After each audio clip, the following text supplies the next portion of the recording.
Good evening, everyone. I am Jack Warner. I am president of Rhode Island College, and it's my great pleasure to welcome all of you to this very important debate. I welcome our co-sponsors. I welcome the candidates. Good luck to all of you tonight. And I welcome you as the audience. We at RIC are very pleased to be hosting debates like this. It is an anchor principle. Anchor, I used not by accident. We are the anchor men here. It is an anchor principle of democracy that it relies on a highly educated population to function well, and more important than ever these days. So as an institution of higher education, we are more than pleased to host events like this. We know that our graduates participate in civic engagement at higher rates. The higher the education level, the higher the rates of those kinds of participation. So civic engagement is really important to us. It's important to our students and important to our graduates, and more importantly, important to the state of Rhode Island, which is our purpose to serve. So welcome to all of you. Enjoy the debate tonight, and good luck to all of you. Thank you.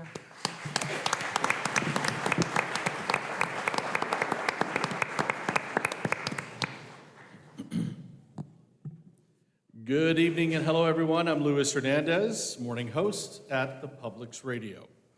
Welcome to our special live broadcast and digital stream of our candidate forum for Rhode Island's 2023 First Congressional District special election. A partnership between the Providence Journal, the Public's Radio, Rhode Island PBS, and Rhode Island College. Because we have so many candidates involved, we're going to have to narrow our focus to a few very important issues.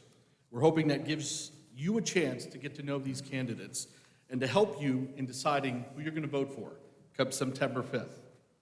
We've separated the candidates into two groups presented in reverse alphabetical order. Now, the candidates that we've invited to this forum all meet the criteria established by the media partners that include beyond meeting legal requirements for the ballot, but also demonstration of active campaigning and a show of constituent support.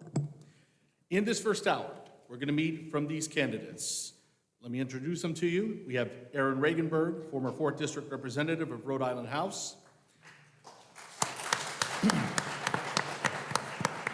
Ana Quesada, Rhode Island State Senator, District 2. Lieutenant Governor Sabina Matos. John Gonsalves, Providence City Councilman, 1st Ward. And Stephen Casey, member of the Rhode Island House District 50. Now, later this evening, we're going to hear from Don Carlson, Sandra Cano, Walter Burbrick, Stephanie Beauty, and Gabe Amo. We're coming to you live, before a live audience at Rhode Island College in Providence, and we're broadcasting on 89.3 FM. We're also streaming this event live, which you can pick up at theprovidencejournal.com. I'll be the host this evening, but our moderators are Ian Donnis, political reporter of the Public's Radio, and Patrick Anderson, State House reporter for the Providence Journal. They'll be asking the questions and making sure the candidates stay on time. Now, before we start, I want to ask the audience again, throughout the event, please hold your applause till the very end. Because we are short on time, I want to make sure that all the candidates get their fair time. Also, and I didn't see anybody bring signs, but just in case if you snuck them in, please don't put up any signs as well. Wait till the very end to let you know, to applaud, to jeer, to do whatever you'd like. More importantly, you will be heard when you vote. To the candidates, this is not a formal debate, and we are not going to be giving time for formal rebuttals. This is your chance to make your case to the voters. We have a lot of ground to cover, so remember, be succinct. For the first round of questions, you will have a minute to answer. We ask that you do not spend your time attacking each other, and please don't attack candidates in the other group. They're not here to defend themselves. Ian and Patrick, nice guys. They will interrupt you, though, if you go off track or you do not answer the question. With that, let me turn it over to the moderators, and Patrick will ask the first question. Thanks, Lewis. We're going to get deep into the issues, but first, want to deal with the news of the day. And two of the perceived frontrunners in the race have been exchanging attacks lately. Yesterday, the Matos campaign accused Aaron Regenberg of lying about his family's super PAC. Aaron Regenberg, how do you respond to that accusation and to the voters who might be concerned about this issue and how it undercuts your message on money and politics? I've always been clear, my concern with outside spending is the system of our post-Citizens United campaign finance. I think we need to get money out of politics completely. That's why I'm the only candidate in this race that has actually actively pushed for public financing of elections. And in Congress, I would fight to overturn Citizens United to end campaign finance, to end outside spending for all elections. But I've always been consistent. Until that happens, I don't want Joe Biden to swear off the super PACs that are helping him defeat Donald Trump. I'm sure the lieutenant governor is not going to swear off the super PACs that are on track to prop up her campaign close to $1 million. To me, the concern, the corrupting influence in our political system is corporate money. I've been very proud in this race that our campaign's not taking a dime from corporate PACs or corporate lobbyists. Corporate lobbyists give money to buy influence, to try to elect someone who they feel confident is going to support their corporate interests, which are very different from the interests of our constituents. And that's something that a number of my colleagues cannot say. Certainly the lieutenant governor can't say, who's been taking maximum contributions from lobbyists who work for firms that represent the American Petroleum Institute and Pfizer, companies that we have a lot of concerns with. To her specific charge, were you communicating with the super PAC in that webpage that did look like a communication cryptically messaging a super PAC? We had a publicly available page on our website that was available for our supporters and clearly for our opponents. Red box is a new political term.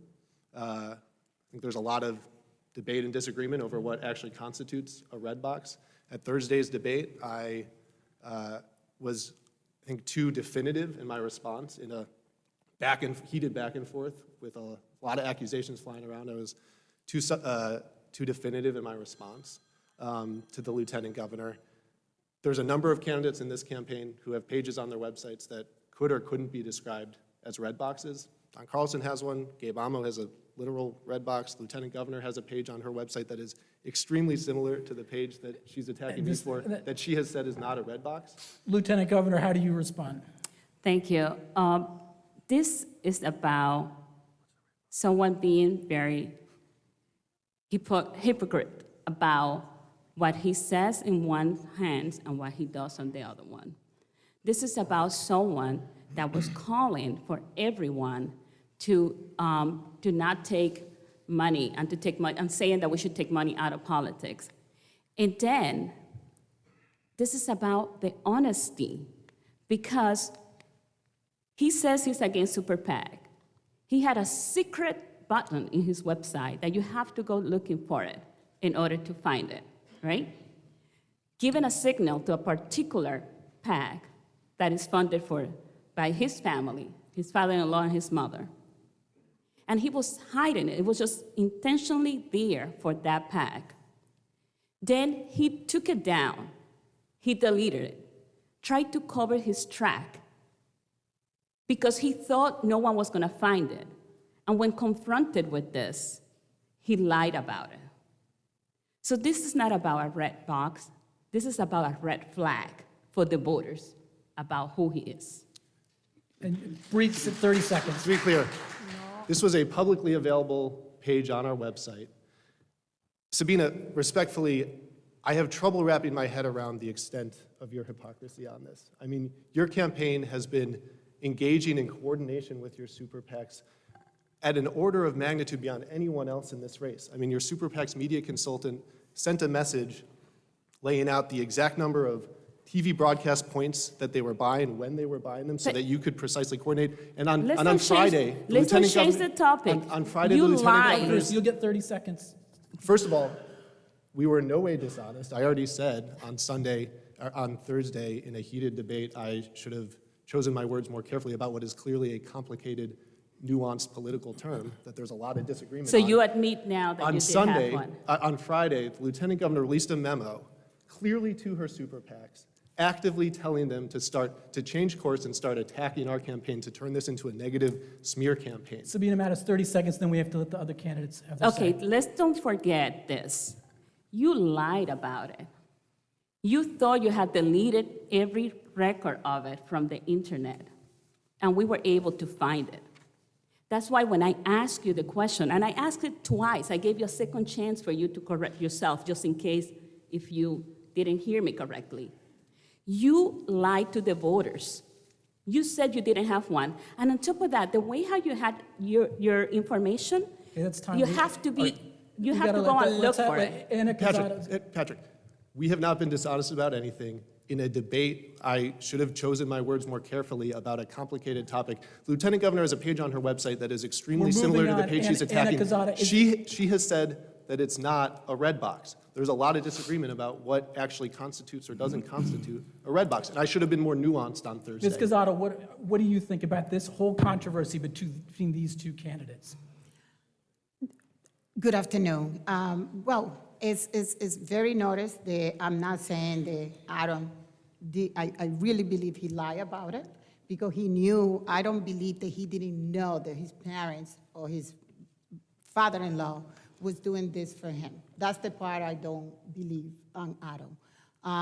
What the lieutenant governor is doing, I didn't have, well, I had the knowledge because I saw it on TV that she made a complaint that he violated some federal law.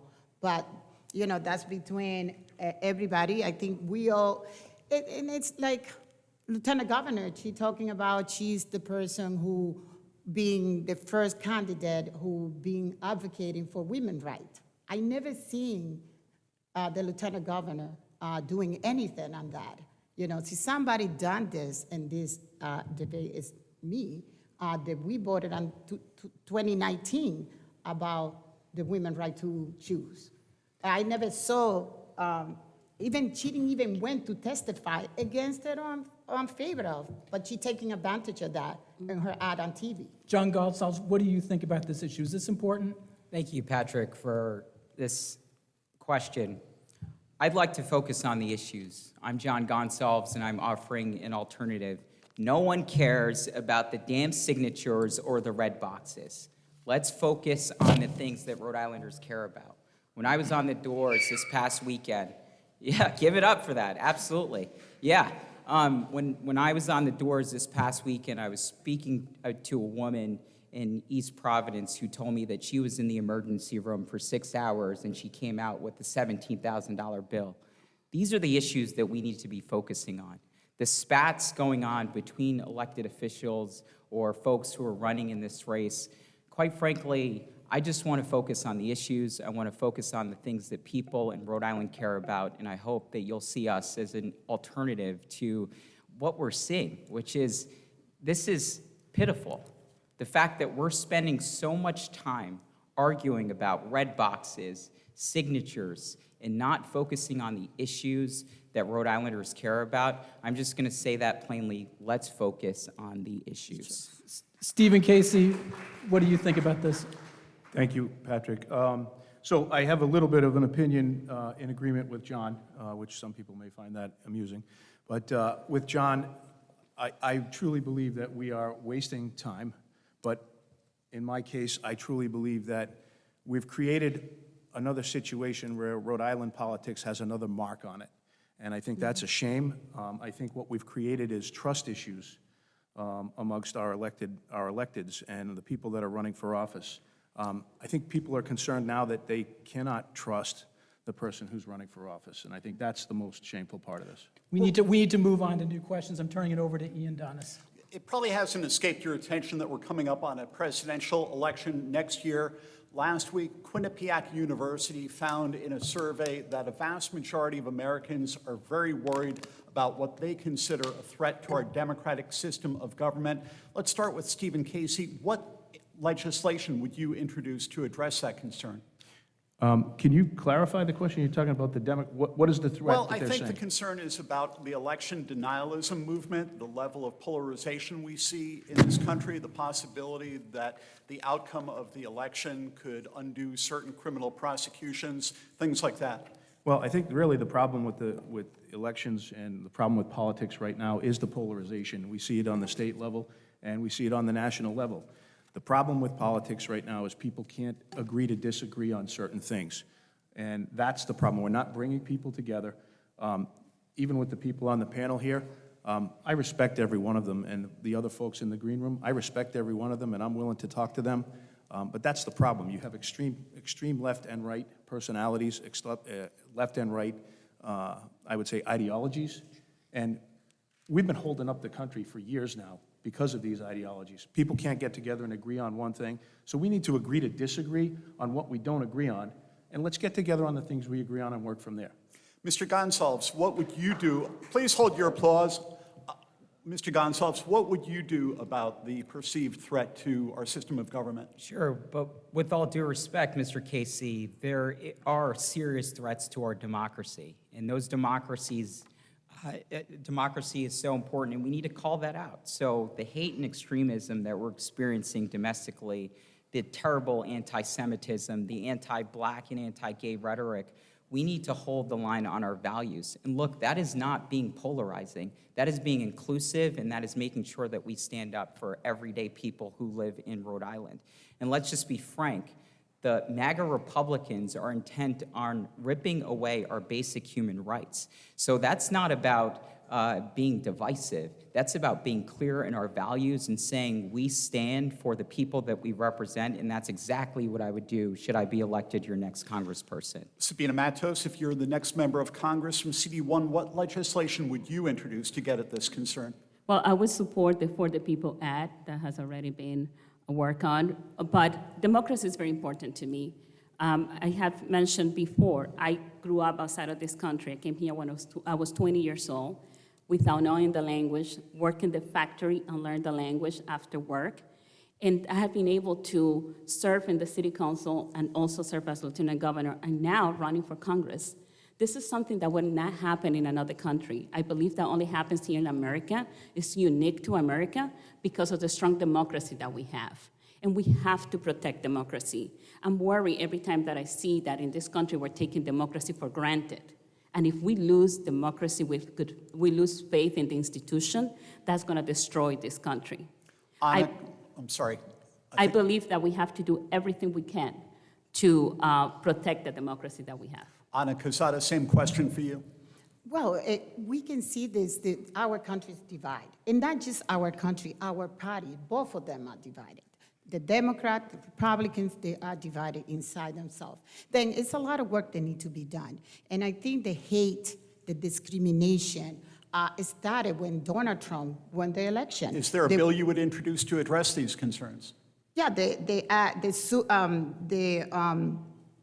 division, the super, my thing is, sir, see, we don't do something about it, and we don't start working from the beginning, and started working as the United States, and we can break that division, they're growing every day in our country. We're going to continue having this problem. You watch TV, and you all hear about Donald Trump, and Donald Trump, and that is a problem. And see, we don't fix that, we're going to continue having this issue. Thank you. Aaron Regenberg, same question for you. We always need to be looking for opportunities to work with people we don't always agree with, to reach across the aisle, to move some specific legislation forward. I think there are opportunities to do that in Congress. But I also think we need to be very, very clear. The threat that Republicans pose in the 2024 election, I think, is an existential threat to our democracy. I mean, these are people, dozens and dozens and dozens of elected representatives who plotted a coup against our government, and the coup plotters are still sitting in Congress, despite what I would argue in the 14th Amendment says very clearly, if you've engaged in insurrection against the United States government, you can't maintain a public office. So I think we need to take this very, very seriously. That is not something that you can reach across the aisle. That is something we need to stand up and fight against. I also think we need to understand the way that the Republican takeover of our courts plays into this, right? It has been the Supreme Court that undermined the Voting Rights Act, that has at every turn been working to support Republican politicians, because the Republicans on the Supreme Court basically are politicians. And so I think, just as far as legislation, we need legislation to reform the Supreme Court, to push for court expansion, to have term limits for Supreme Court members to require a Thank you, Mr. supermajority. Reaganberg. That's time. We're going to go back to Patrick.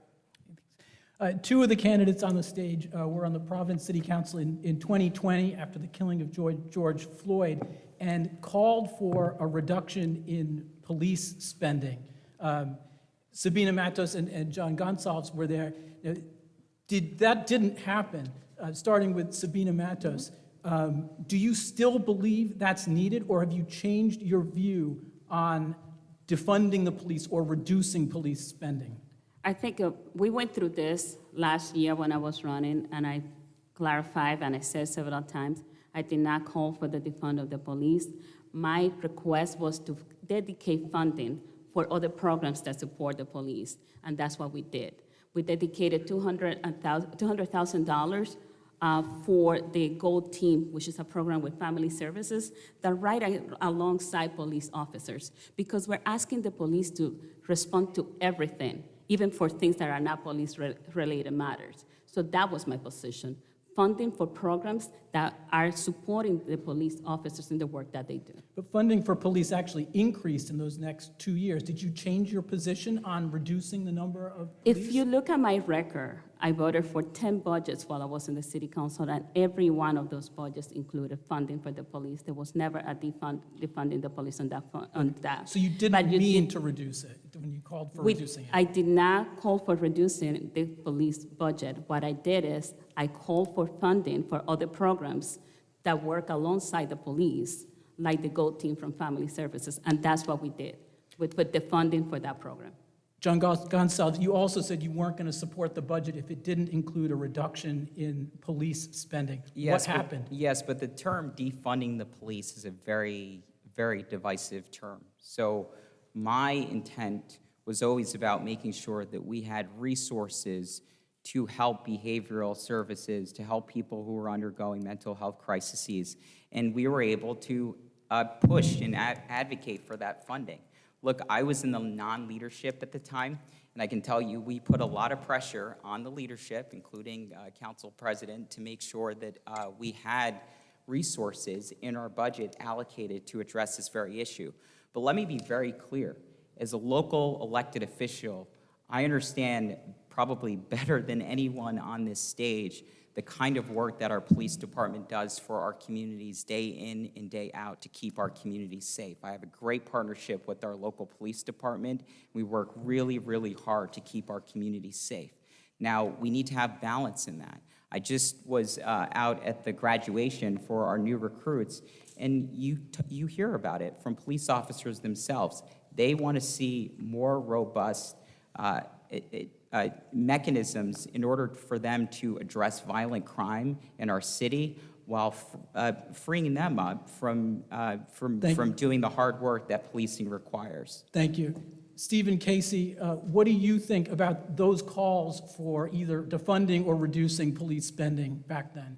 I personally think I believe it was irresponsible at that time, and I believe that's also a problem with our politicians these days, that all of a sudden there's an issue and we need to capitalize on it and get a little bit of press. To defund the police is not a reasonable commitment or process at that time.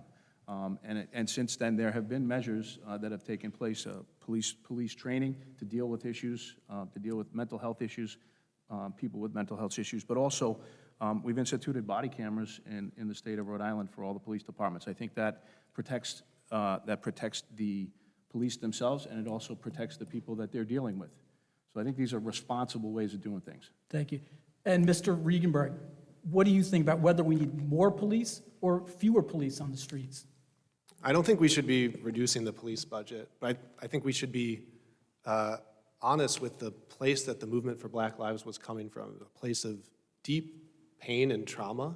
And I think part of that has been seeing the disinvestment in our communities in so many other ways, losing arts classes and music classes in our public schools, having public pools closed down. So I think it's not about disinvesting, it is about focusing on what are the resources our communities need. It's also what are the structures that we need to ensure that police, that our law enforcement officers are held to high standards.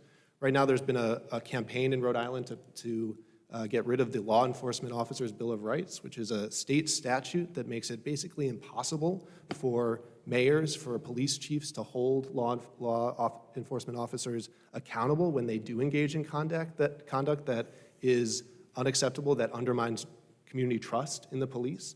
And I think pushing for those kind of statutory changes that are going to allow for us to rebuild trust, allow for there to actually be high standards and accountability, that's something that we should be focused on, absolutely. Thanks. And Anna Quezada, I believe you've been working on that Leo board issue. Well, I never believe reducing the money of the police is the issue. I think we just have to make police responsible for their behavior. If you do it wrong, you need to pay like anybody else. And that's what the Leo board, the legislation that I was sponsored on the Senate for many years now. But I think we had great departments of police in the city, but I think police should not be over the law like anybody else is. And that's the thing I'm responsible, and I believe police need to be responsible. And I'm very happy that we were able to pass the camera, because now we have more evidence when a police don't do the right things and don't behave at what is expecting from them to do. Thank you. Ian. My next question is, what policy do you propose to address the immigration crisis at the southern border of the U.S.? Let's start with Ana Quezada. Well, it's many things. As somebody who came to this country as an immigrant many years ago from the Dominican Republic, I came to this country legally. But my husband came to this country undocumented, the same way many people is coming through the front. I really believe the United States need to increase working permit for people to come to this country, be able to work, and go back to their country. I was in Guatemala last year, and one of the things when I was talking to the Guatemala governor, they were saying they had 3,000 working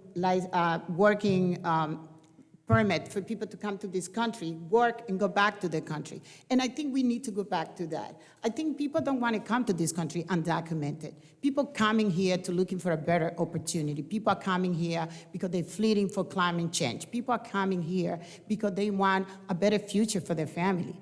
And what they need is an opportunity. I'm not saying everybody who come through there are good or bad, but most of the people are coming here looking for a better opportunity for themselves and their families. Ground here. Mr. Regenberg, how would you address the border crisis? You know, my grandfather was born in Rosenberg, Germany in 1930 and became a refugee from the Holocaust. He came to this country in 1948.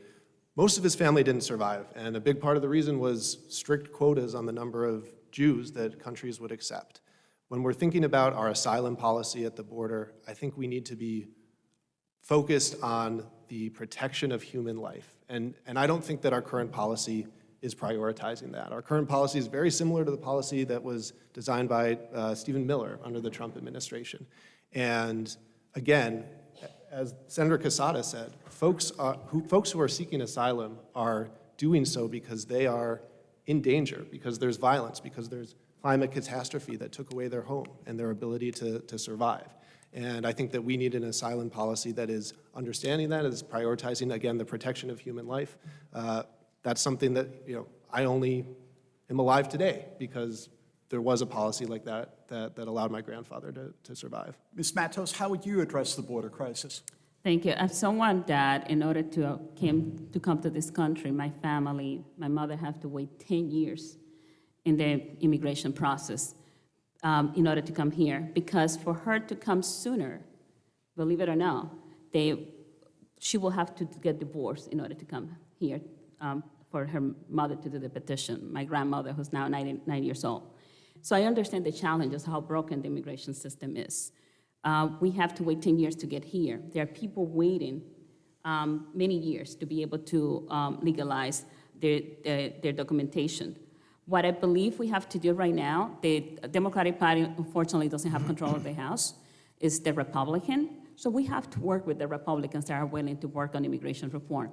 I know that there is a bill right now proposed by Representative Maria Elvira Salazar from Florida.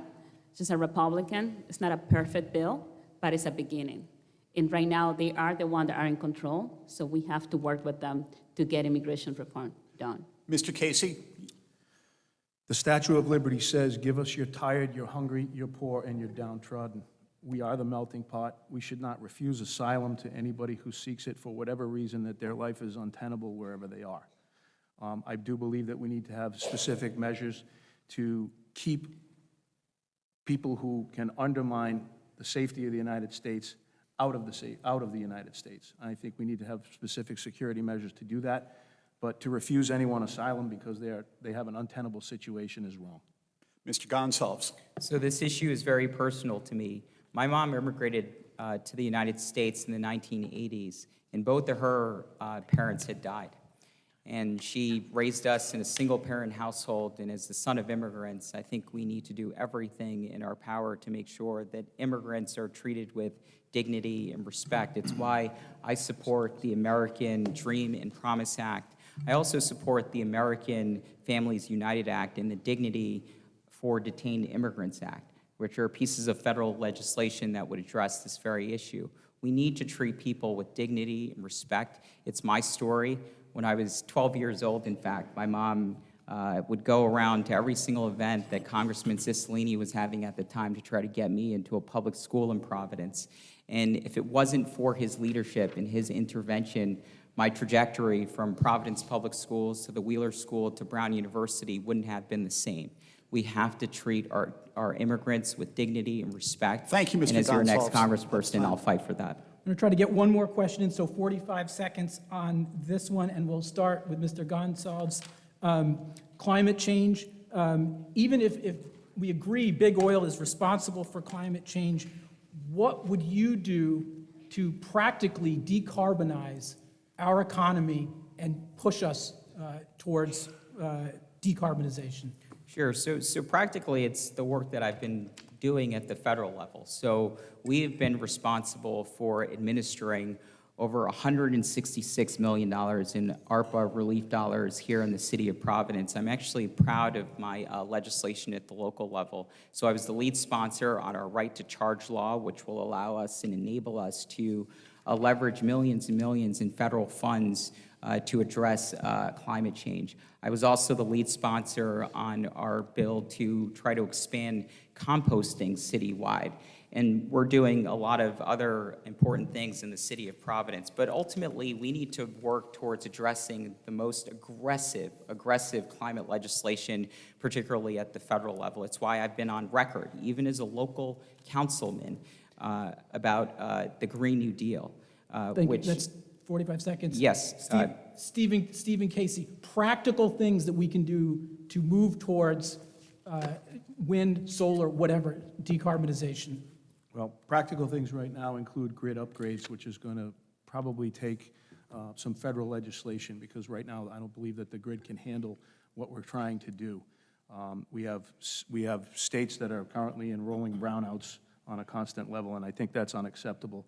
And when we talk about wind and solar, I'm all for it. I'm all for the environment, but we need to look at failure rates of turbines. We need to look at other issues. I think we need to look at other opportunities, and I don't believe that we need to give up completely on fossil fuels. I believe that we cannot give up on technology. We need to create different ways for new energy. Sabina Matos, what would you do? Thank you. I believe that the Inflation Reduction Act include a lot of good parts of that were originally in the Green New Deal that are helping to address this challenge.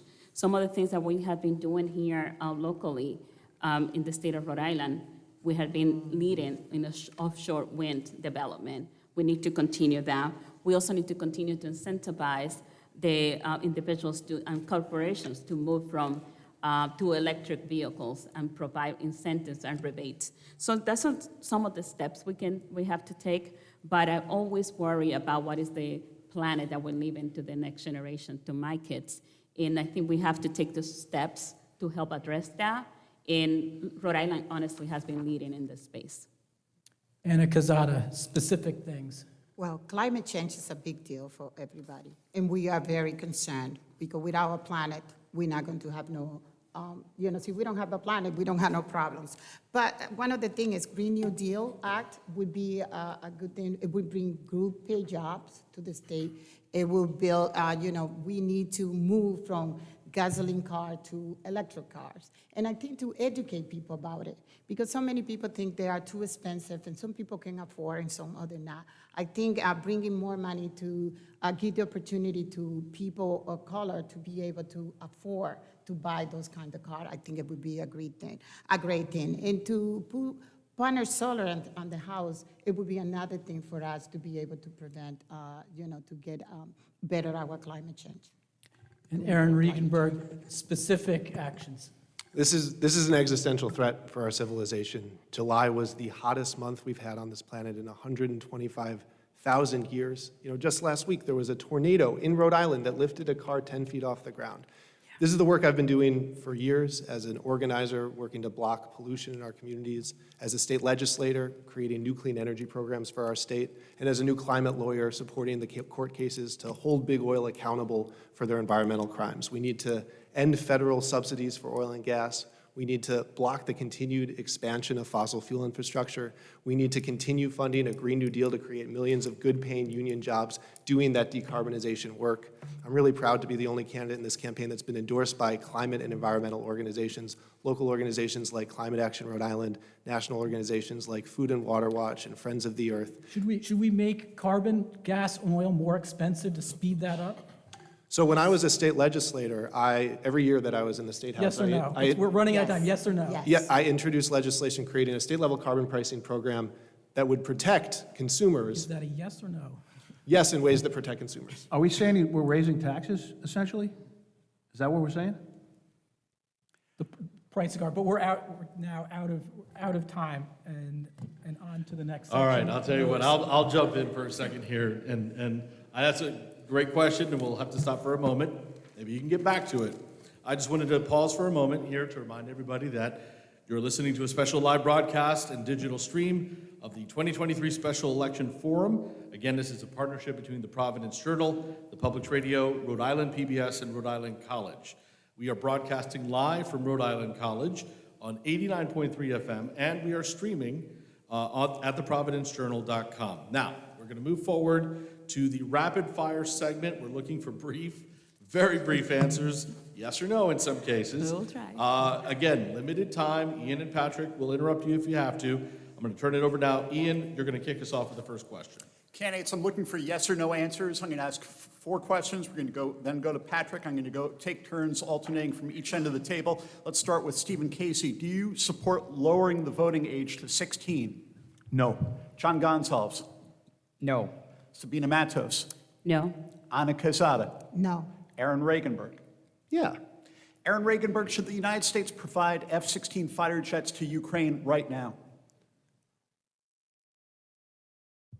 I would defer to the president on that. Ana Quezada.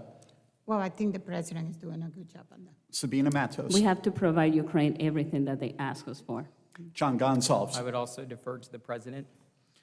I think we need to provide anything we can to reduce this conflict and get it over with. Stephen Casey, if you're not the victor on September 5th, will you run again for this congressional seat next year? I'm going to be the victor. John, hold your applause, please. We have limited time. John Gonsalves, how about you? No. Sabina Matos. No. Ana Quezada. No. Aaron Regenberg. No.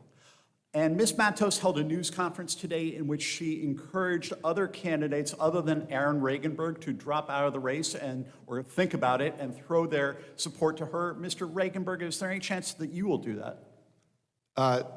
No, I think that I think the Lieutenant Governor said this is a 2-person race. I think this is a 12-person race. I think there's a bunch of worthy, impressive candidates that I feel honored to be running alongside. Ana Quezada, any chance that you drop out before September 5th? No. John Gonsalves, any chance you drop out before September 5th?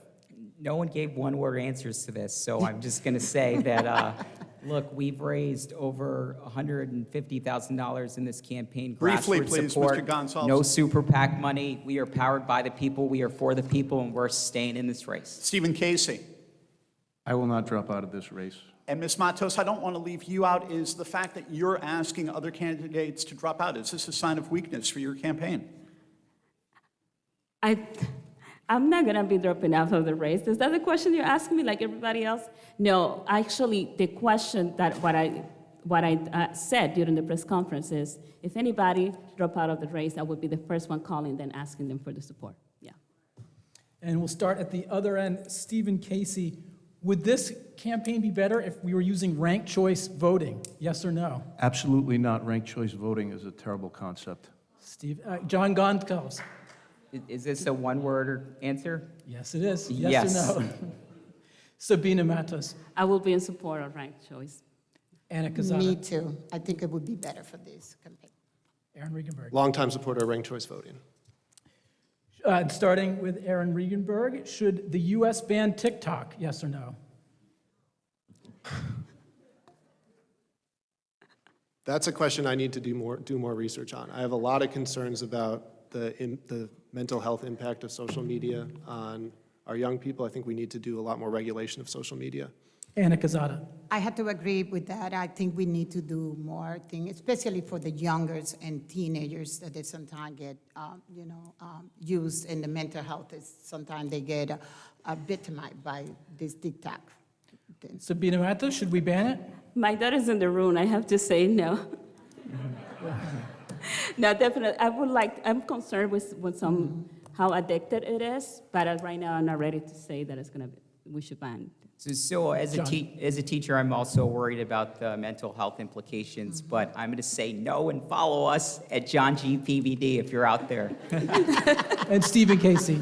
Thank you. I do not believe it should be banned only because this becomes an issue of censorship. And yeah, we may need to have some discussions about it, but to just outright censor any outlet, any media outlet. And yes or no answers will start with you. Should the U.S. move to single-payer health care? Yes or no? Absolutely not. John Gonsalves. Absolutely. Sabina Matos. Yes. Yes. Aaron. Absolutely. That's why I introduce the legislation every year I was in the State House. And also, yes or no, starting with Mr. Regenberg, should the federal government cut funding from states that don't build new affordable housing? I think Yes or no? I think the federal government should be making massive investments in affordable Should they housing. cut if there is no production in localities and states? No, I think we should be investing. Anna Quezada. We need to invest more on affordable housing no and sticks. low-income housing.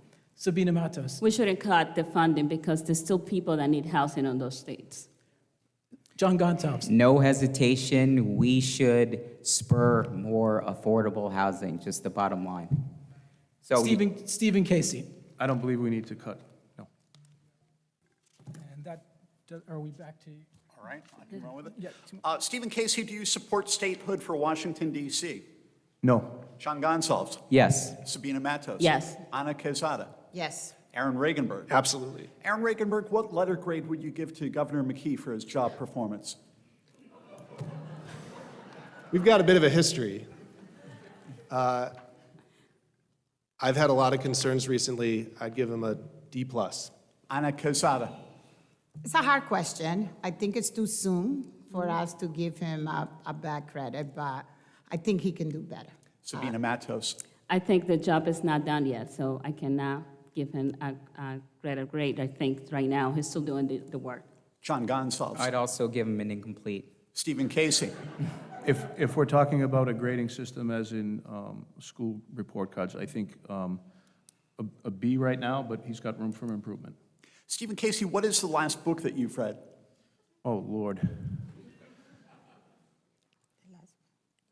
I can't remember. How about a favorite book? I've been too busy serving the legislature for 65 hours a week and being a fireman for 48 hours. Name a week. favorite book. My favorite book? Oh, I'd have to say How to Win Friends and Influence People.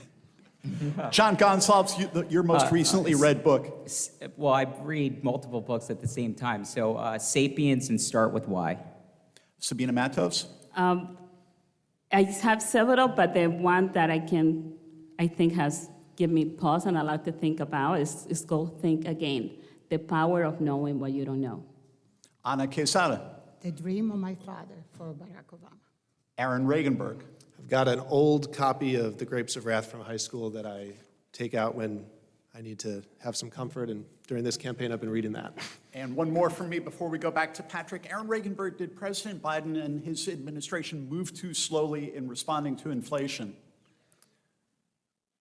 I think the president should have been clearer about that inflation is coming from corporate price gouging.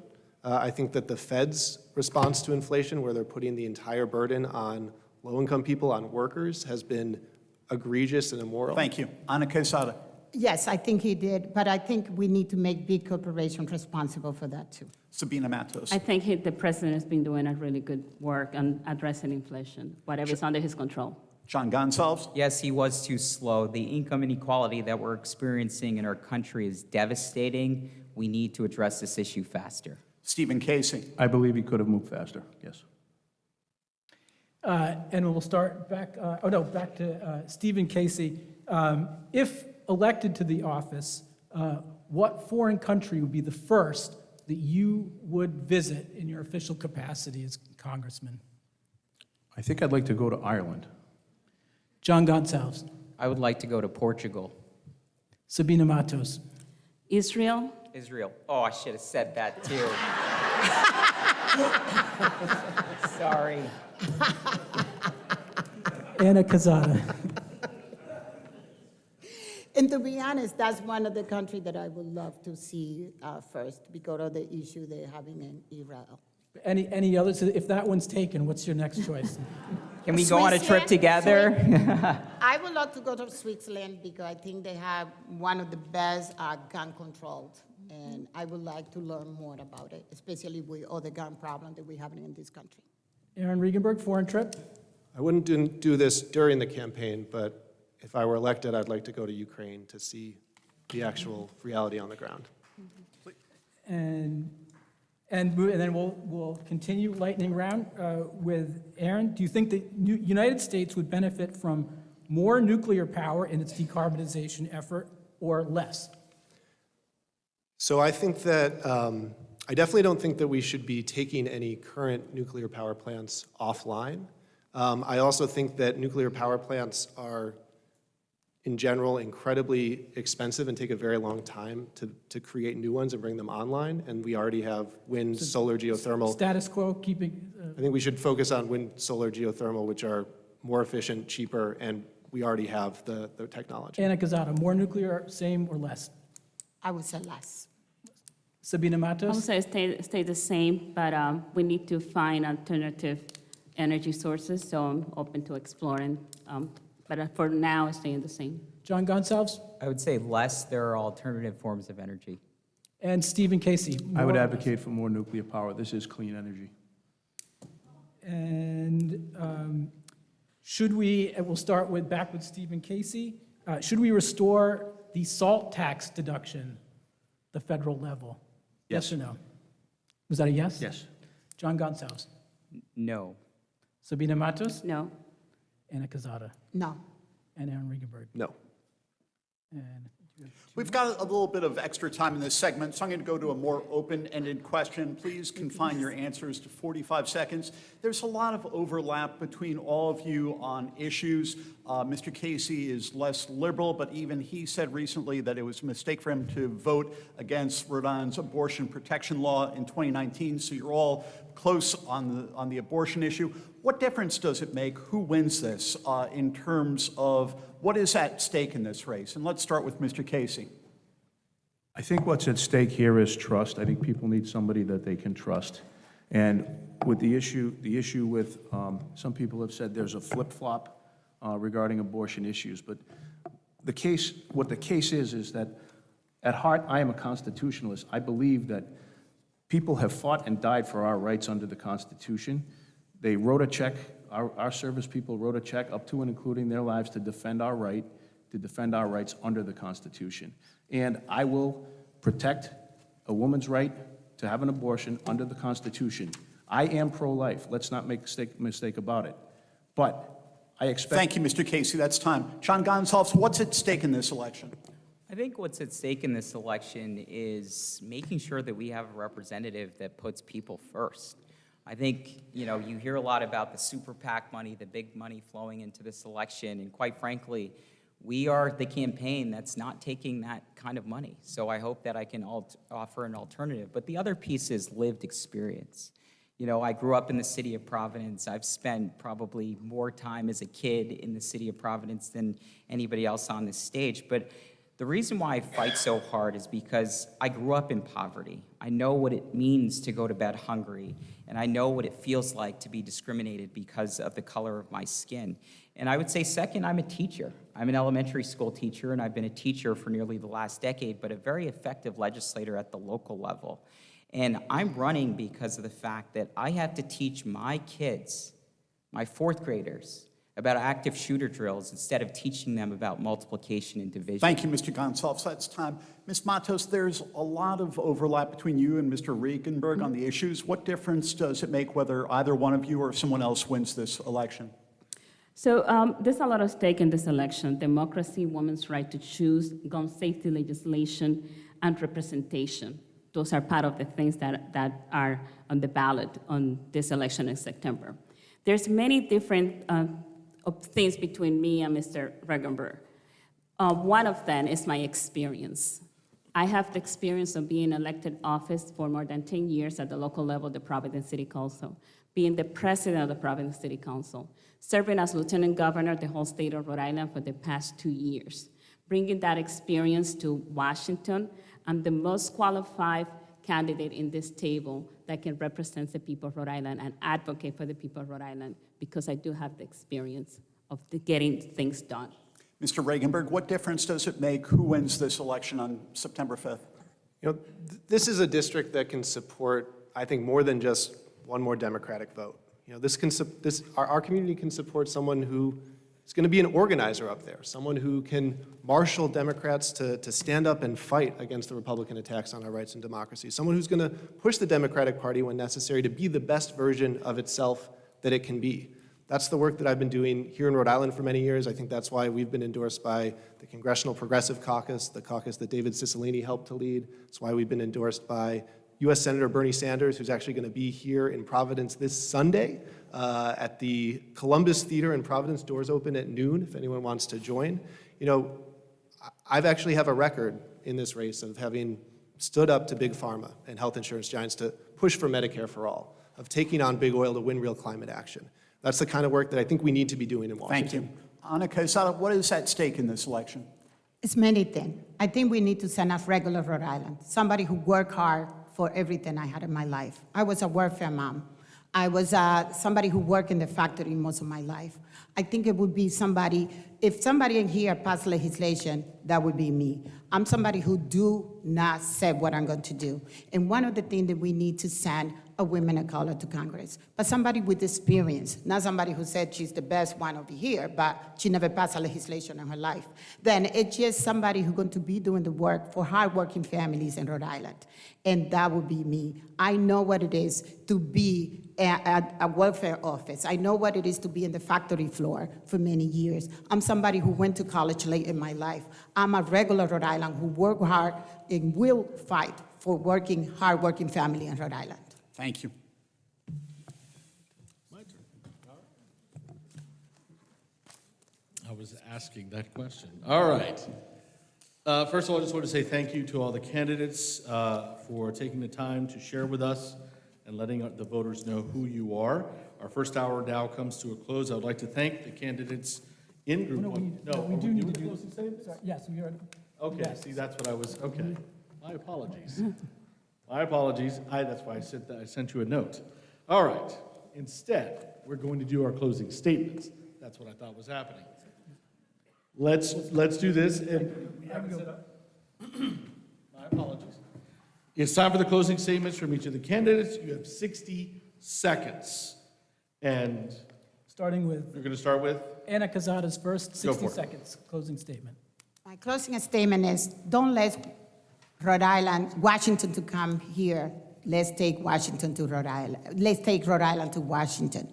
Let's make sure that big money don't buy our seat. Let's make sure this is not about us. This is about you. You are the one who's going to select who's going to be your state representative on September 5th.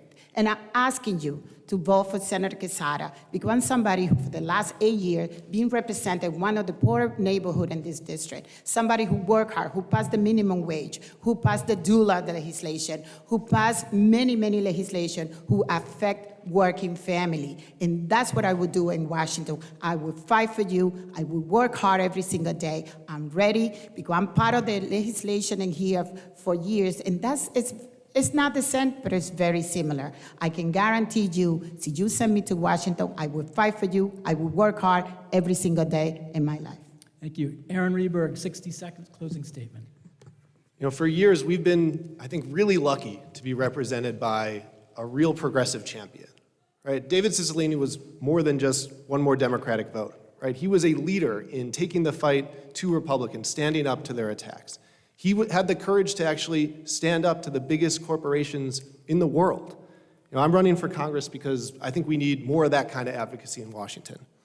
That's the work I've been doing here in Rhode Island for years, as a community organizer, supporting young people to make change in our public schools, as a state legislator, building coalitions to pass paid sick days for 100,000 Rhode Islanders, to create the first increase in the minimum wage in our state in 20 years, to create new clean energy programs to lower costs and win a cleaner future.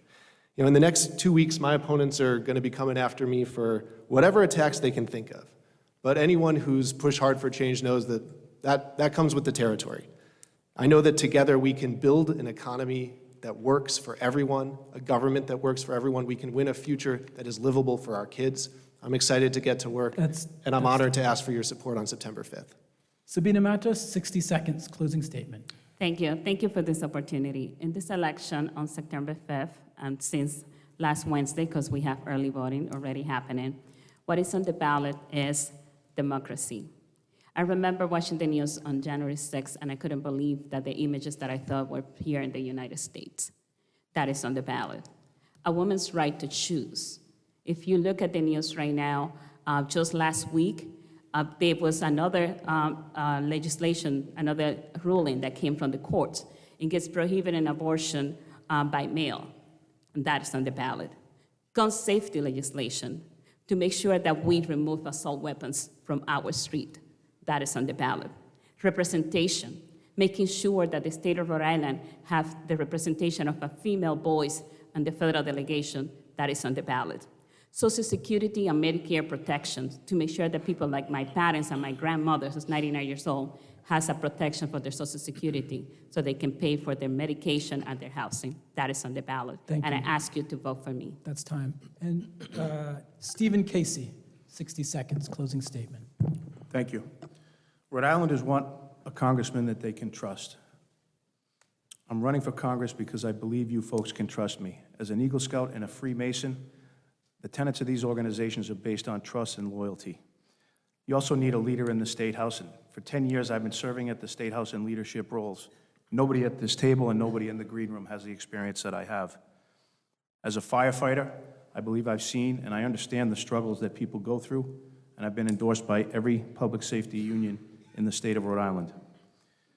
Finally, I think it's unique, if not historic, that given my union status, I'm now backed by the business community here in Rhode Island because I have a very strong view of how things need to be.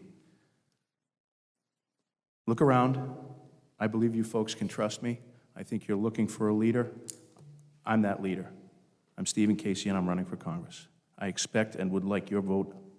Please, go vote, and I ask you to vote for me September 5th. Thank you. Thank you, and John Gonsalves, closing statement. Thank you all for being here, and thank you to my colleagues for a substantive discussion tonight. My name is John Gonsalves, and I'm a second-term city councilman representing the east side and downtown in the city of Providence, and I've got a track record of delivering real results for our constituents. I'm also a fourth-grade teacher at the Wheeler School and have been a teacher for nearly the last decade.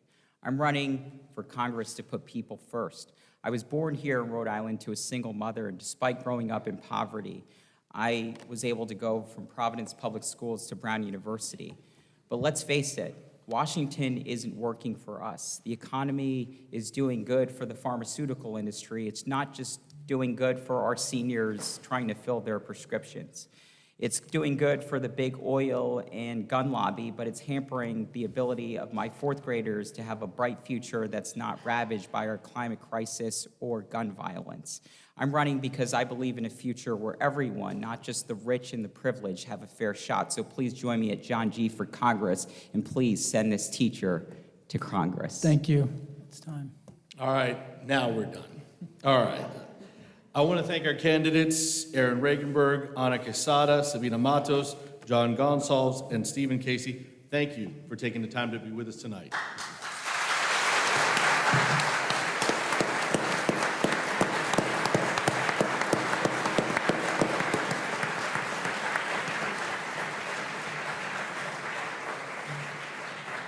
And thank you again to our audience, to our community members who submitted questions.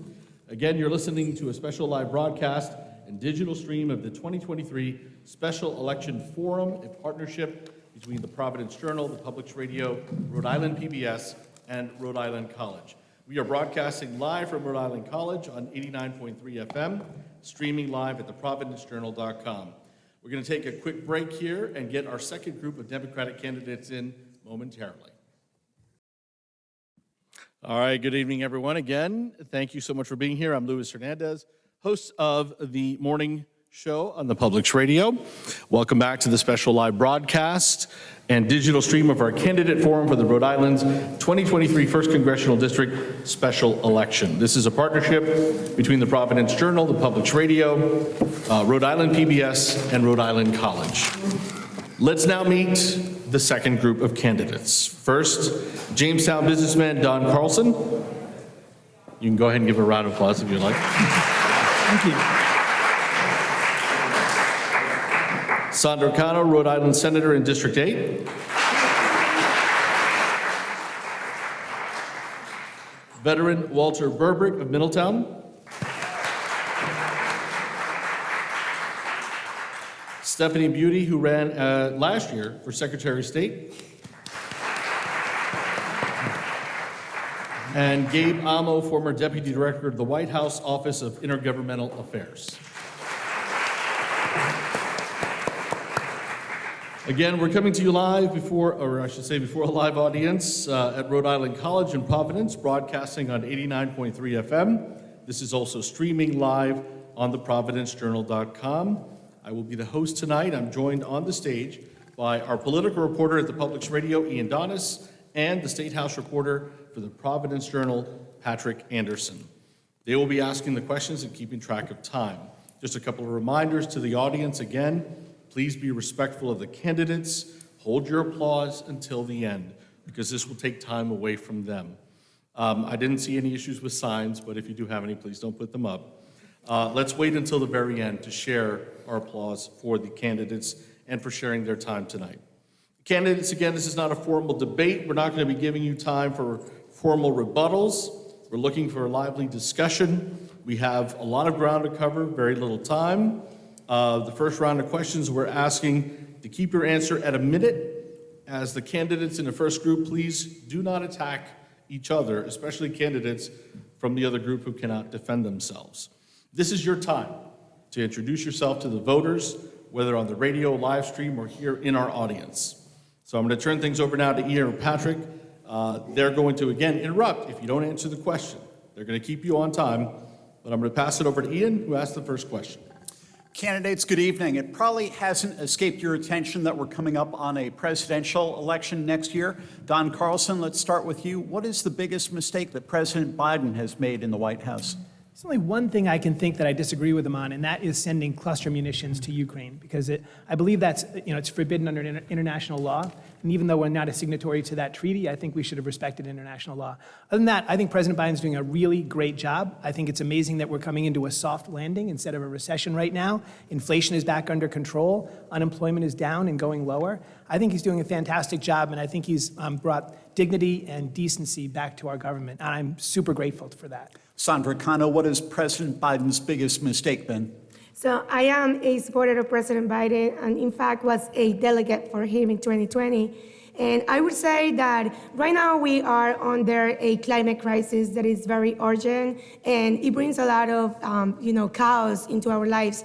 And I just feel that last week there was a devastating fires in Maui, in Hawaii, and I felt that he took a little time to respond to that crisis.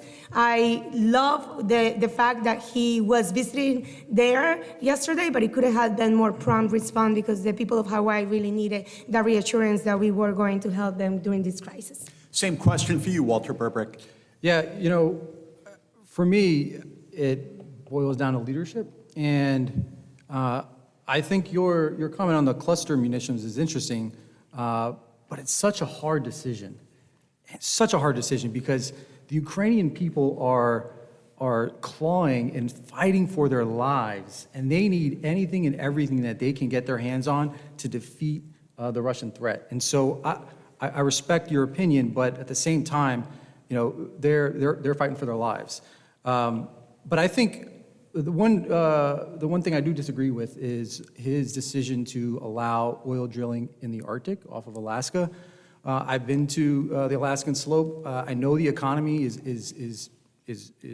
relies significantly on oil, but at the same time, we've got to think strategic and smart about reducing our reliance on oil. Stephanie Beauty, President Biden's biggest mistake. I think, honestly, there's a lot that I agree with that has been stated, but as far as immigration and what that's been doing to our borders, I think that that's devastating to see. We've seen what other parties have used that to leverage as part of their ammunition, and I think that we needed to do our due diligence in that. I don't think either the president or the vice president has responded, in my opinion, adequately to that, and there has been no solution that's been presented. In my opinion, it's been ignored and used as a political basis to weaponize on both sides. Gabe Amo, you of course worked in the White House under President Biden. What did the boss or former boss get wrong? Well, of course, I'm a little biased, but what I would say is I truly believe, and I hear it from Rhode Islanders often, that we need a broader national effort on dealing with our housing crisis. And you all might know that as part of the president's Build Back Better agenda, which ultimately became the big Inflation Reduction Act, we didn't really have any substantial investments in housing that could have been transformative in the same way that we made investments to fight the climate crisis in a historic way, address the issues with pharmaceutical drug costs, and so much more. So, I was there. I spoke with a lot of mayors and local leaders across the country, and that was something that hurt a lot of communities across the country. We're going to go to a question from Patrick Anderson. Thank you, Ian. We'll start with Mr. Amo on this one. A lot of the candidates in this race have said that they want to reduce the size of the defense budget and the amount of military spending. To do that, would you sacrifice some of the money that goes to Electric Boat, one of the region's largest employers, if it could reduce spending on the in defense on a bigger picture scale? Well, I think one of the primary roles of a congressperson is to protect Rhode Islanders, and protecting Rhode Islanders includes protecting Rhode Island jobs. So I would look very hard for other options, but I cannot, in good conscience, sacrifice the jobs that Rhode Island families depend on. We know how difficult the economy can be for so many, and I would work really diligently to make sure that was an absolute last resort, and I would not proceed down that road if it was right in front of me. Do you want to reduce military spending in general, even aside from Electric Boat? I think it's a complicated question that I think we have to dig in deeper to, because ultimately we know that the world is fairly unstable right now, from China to Ukraine to so many conflicts that are on the horizon, not even taking into account things like cyber warfare. So I think it's probably not prudent at this moment to pursue drastic cuts. We need to weed out fraud, waste, and abuse, and that's where I'd focus. Ms. Beauty, do you want to reduce defense spending, and would you sacrifice some money to Electric Boat to do that? So I echo with some of the statements that my colleague has shared here, but when I think it has to be an if and or statement. So if by cutting this budget that I create way more jobs than what Electric Boat has, then I see an added benefit there, right? And what type of jobs those could be. But would I cut jobs from Electric Boat just for the sake of cutting a budget? No, absolutely not. So that's why I say an if and then statement. So if by reducing 10 jobs from Electric Boat, but then you create, I don't know, astronomically 500 new jobs in clean energy or building and housing infrastructure, I think that that's an opportunity to kind of reassess our skill set, and we do it all the time in companies when we realign our teams.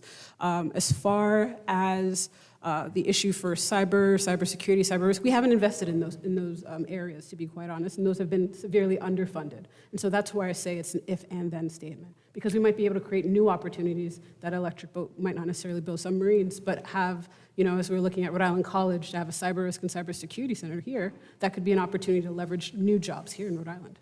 Thank you. Mr. Burbrick, do you want to reduce military spending, and would you would you even consider Electric Boat to do it? Yes, but not at the expense, and here's why. I spent the last 2 decades in our defense and focusing on prioritizing, identifying threats to our homeland and to our interests overseas. And one of both in the cyber domain, space, in the air, on land, and at sea. And one of the greatest threats to our country today is in the undersea domain, and by countries like China, like Russia, who are continuing to increase their capabilities. And so, yes, jobs are very important, but the safety and security of the American people come above and beyond. And that's why we need to make sure that we not only sharpen but maintain our edge and our military edge in the undersea domain. And so that's why it's so critical that we not only maintain it, but strengthen it. If I were in Congress right now, I'd be one of 2 folks in Congress who would actually vote against the NDA, because it doesn't address the long-term pacing threat of China. It doesn't address the most urgent threat right now today, and that's Russia. And so I would be for reducing the defense budget by 10% so that we can invest in things like housing, things like education, things like childcare, the things that are really going to define whether or not we remain an economic superpower, and the things that are going to define whether or not we outpace and outcompete China. Thank you. And Ms. Cano.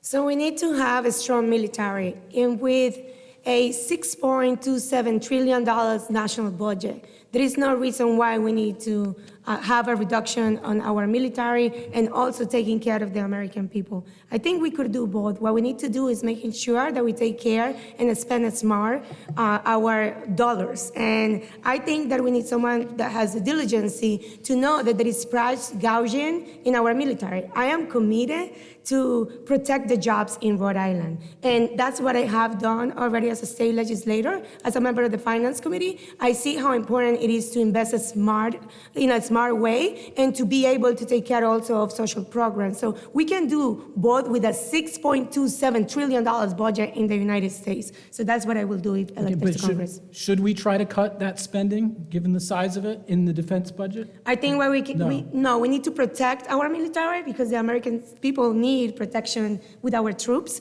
But what we need to do is make sure that that spending and that investment that we do to the military is adequately accountable for making sure that we don't spend as much money in private gouging in things that could be spending smartly. Thank you. And Mr. Carlson, should we cut the military spending budget? Absolutely, we should cut the budget. I'm surprised to hear that there are actually Democratic candidates running for Congress who don't want to cut the defense budget. And I think it's important that voters highlight that as we go through. And Gabe's been consistent on that. He said that in the debate last week as well, that we should not cut the defense budget. We spend a lot too much on defense. But let me answer the submarines part of it. I would not cut the submarines at Electric Boat. And the reason is partly because of Rhode Island jobs, because I'm a Rhode Island congressman, but also because submarines are one of the more stabilizing weapons systems on the face of the planet. And Walter did a good job of explaining how we need to maintain undersea dominance. And I think that's a really important part of our national defense. So I wouldn't want to cut that. But let's face it, what is the biggest threat to our national security coming forward? It's climate change. Because we're going to see masses of people that are dislocated, populations displaced, people roaming the world as refugees, food crises all over the world. That's what we can see in the next 15 or 20 years as a result of climate change. So we should take 10% of the defense budget and move it into a war on fossil fuels, and moving away from fossil fuels and moving into renewable energy. That creates jobs, it creates And if opportunity. the congressman from Texas says the condition of that deal is you cut some of the electric boat budget, what do you say? No deal. Okay, No deal, it's- because that would be destabilizing for the world. But it's exciting to create new opportunity and create new jobs in a new industry that can really flourish and become the new economic engine for Rhode Island's future. Thank you. On to Ian. A report earlier this year by Democratic strategists found that the Democratic brand is very damaged in working-class communities hard hit by deindustrialization in states like Ohio and Michigan. I don't have to tell you those states are vital to Democratic hopes of keeping the White House. Stephanie Beauty, what policies would you support to reverse the erosion of working-class support for the Democratic Party? I think that's a great question. I would really like to see us, especially being in Rhode Island, invest in our blue economy. Although we're talking about, our industries, when we look at Rhode Island and being able to create new jobs and being able to sustain that, I think that really in reinvesting our target here into the blue economy and then making sure that we're actually competitive in the market. Creating new jobs for folks like Ohio is a concern, of course, but for me as a congressional candidate for Rhode Island, my concern will be to make sure that my constituents here in Rhode Island have newer jobs, we are innovative, and we are at top market so that we can be competitive with the rest of the world. And that's my priority. Gabe Amo, how would you reverse the erosion of working-class support for Democrats? I would focus on two things. One is the work that we've done at the national level to invest in the supply chains of the future. When people make things, when people feel that dignity of work and feel like their government is supporting them along the way, that makes a huge difference. We have seen so many great investments from the Biden administration, but people aren't feeling them. And the reason they're not feeling them is because they're not part of them. And so we need to make sure that we expand the opportunities and bring them to all parts of the country. The second thing I'd focus on is our care economy.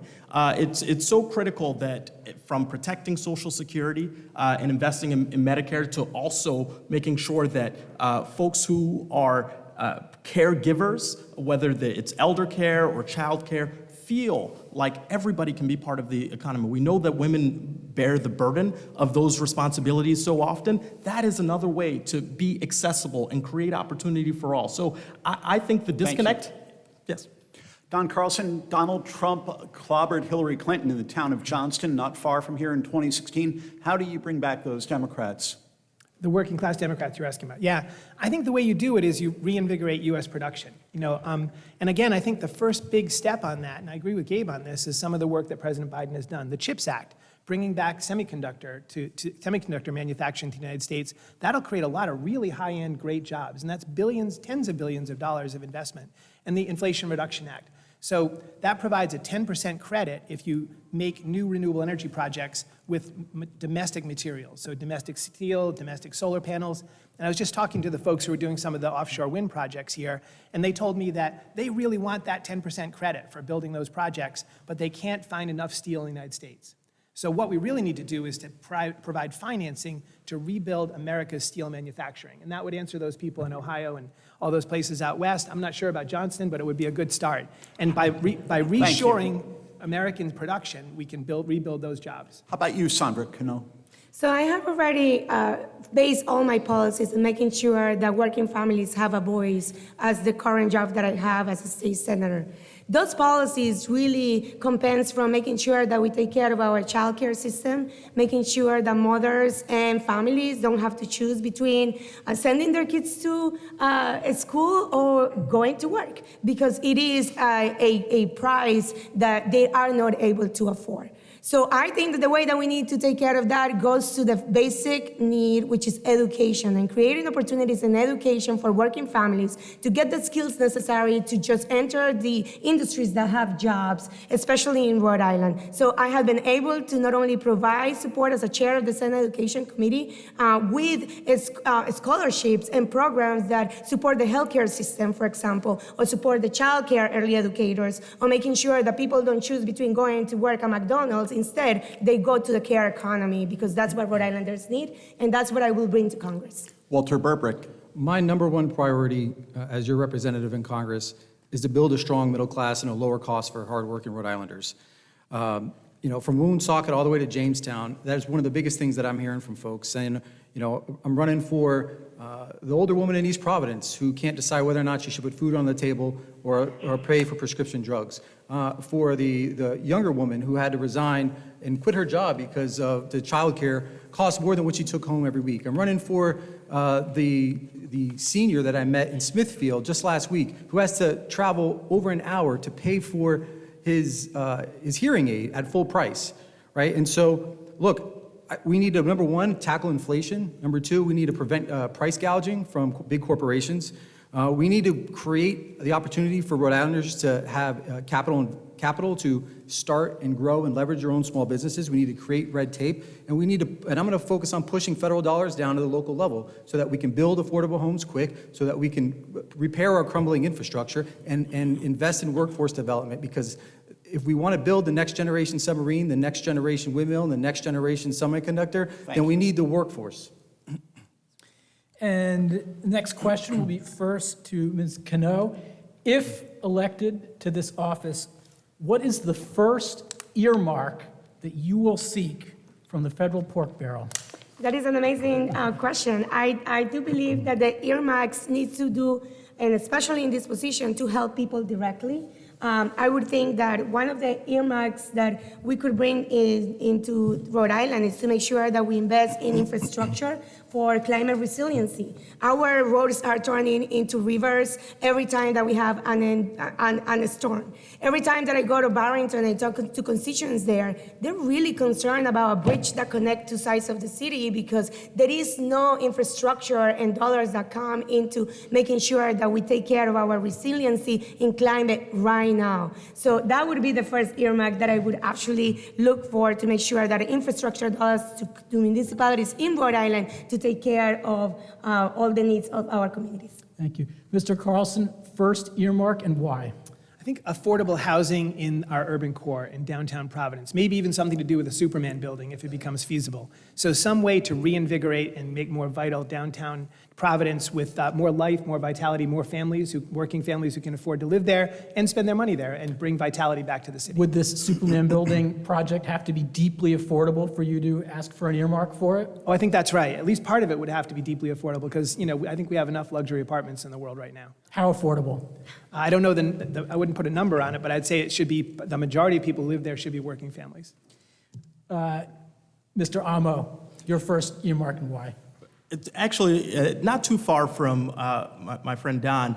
I actually spent the afternoon at Crossroads today, and they are actually pursuing some really transformative projects that will help especially the folks who are short-term homeless. I think it's really essential that as people get into the system that we find some shelter for them and then get them permanent housing. And so I would pursue support of our great social service agencies like Crossroads for housing for people who are in transition and need the help. Where should those shelters be located? I think we have to work with communities. It is not the sort of decision that should be done sort of haphazardly and in isolation.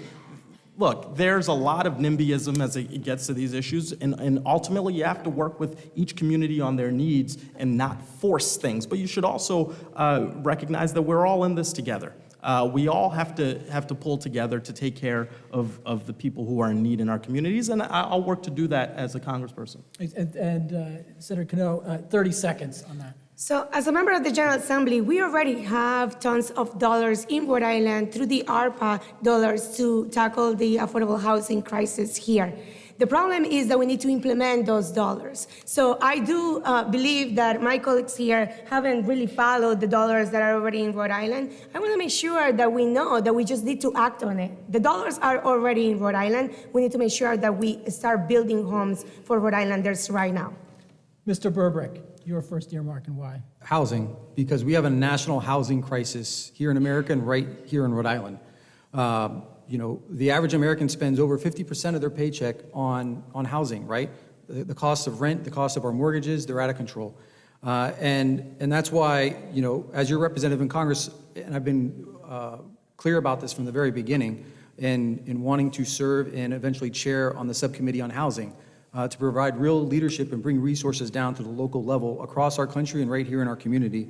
And there's a number of different things that I think we can do. Number one, well, we can make one of the biggest single investments in housing in our nation's history. Number two, provide low-income housing credits for folks. Incentivize the private sector to build and build quickly. And number four, we need to have a better understanding of the scale and scope of the problem. And one of the things that I've called for recently is creating a national housing loss rate comparable to the national unemployment rate, so that we really understand the delta and understand what we're losing and how much we need to gain, and keeping our local our officials, our elected officials, accountable. Thank you. And Ms. Beauty, your first earmark. My concern is really when I talk to folks, I spent a lot of time today at the Lincoln Senior Center, and talking to some of the families there, the cost of being able to care for a loved one, and then the cost to be able to find housing for someone who's elderly. And then there's a long list in order to be able to get housing for someone who's elderly. And so really trying to invest in those communities who are already providing care for their loved ones. And so providing those dollars as a source of comfort and relief, because prescription drug costs are high, being able to sustain it with food, shelter, electricity. I mean, we can go on with how unfortunate and dire that the circumstances truly are. And I think it also covers a piece of the housing element, because being able to house and shelter your loved one, an elderly person, and I want them to make sure that they have the option to stay in their own homes is also imperative. But I think that that would be my first of many. Thank you. Ian. It appears that most candidates in CD1 support a federal ban on assault-style rifles, but most gun-related murders take place with handguns. Nowadays, there's a device called a sear that can be created on a digital printer or purchased for short money, and that makes a pistol fire akin to a machine gun. So let's start with Walter Burbrick. What would you do about the scourge of handgun violence? Yeah, nothing kills our kids more in this country than gun violence. More than cancer, more than anything. And as a veteran, I understand the responsibilities that come with firing firearms, both handguns and assault weapons. And I also understand firsthand the consequences of these weapons. And I believe that weapons of war belong on our battlefield and not on our streets. And so that's why I'm laser focused, and I'm proud to have been supported by Moms Demand Action. Because I will not stop fighting until we pass common sense gun legislation that does three things: provides comprehensive background checks and red flag laws to keep guns out of the hands of those who shouldn't have them. Number two, license, registration, proof of insurance, and making sure that you have to do training and pass a health screening. And number three, and most importantly, ban assault weapons once and for all. Stephanie Beauty, how about you? So I think one of the disadvantages with the government when you elect more politicians is not really seeing how advancing technology has become. And you can do anything in your basement, to be quite honest, or in your garage, or in your mom's attic. And so with the digitizing and being able to create firearms at a moment's notice, I think it's really imperative that we have someone that can kind of look towards the future and project out what are some of the issues that we can have. And one of the things that, as you mentioned, that we all agree on banning assault weapons, but part of my model that I want to follow after is with Japan, is to make sure that there's mental health checks as well prior to owning a particular firearm, any firearm, in fact, that there's 90% accuracy in being able to shoot a firearm, and then also that there are criminal penalties, so you understand literally the life that you are taking or that you have the potential to take and the severity of that issue. And so that is my response. Gabe Amo, your approach on handgun violence. Yeah, one of the most difficult parts of my job at the White House as the liaison to mayors across the country was calling communities after incidents of gun violence where handguns were often responsible. It wasn't always assault weapons. And, a lot of the things that I think about are how do we make sure to deploy the assets that we have in our communities to reduce violence as a whole. So I look at things like the Nonviolence Institute in Providence and the model of community violence intervention, funding what we describe as violence interrupters to help in communities to squash what might be local conflicts that sometimes spin out of control. I would also work to create more opportunities for youth. I think sometimes, violence happens. occasionally because, young people get caught in a trap, get caught in a cycle, and a lot of those handgun incidents are evidence of that. But for the 3D printing of guns, I would make sure that we have strong federal offenses for using a 3D printer to create a handgun. Work that has started, but we need to make sure that we're enforcing. Thank you. Don Carlson. Yeah, I'm also proud to be endorsed by Moms Demand. And, in the first week of this campaign, I had a close call with this that really underscores your question, Ian, because my daughter was in an active shooter incident involving a handgun, a Ruger 9mm pistol at her college. It was a college party where a brawl broke out, and one guy got a bottle broken over his head, and because he had a gun, he pulled out that gun and started firing into the crowd. And some of you may have seen my TV commercial about that, which underscores it pretty well. It was a tough night in our home, trying to figure out what was going on. The communication system broke down, as it often does. And the fact that a gun was present turned a bad brawl into a potentially lethal incident. Now, no one got killed that night, but the pictures of the blood-spattered walls were all over the place. Kids were sending pictures back and forth. There was a lot of panic.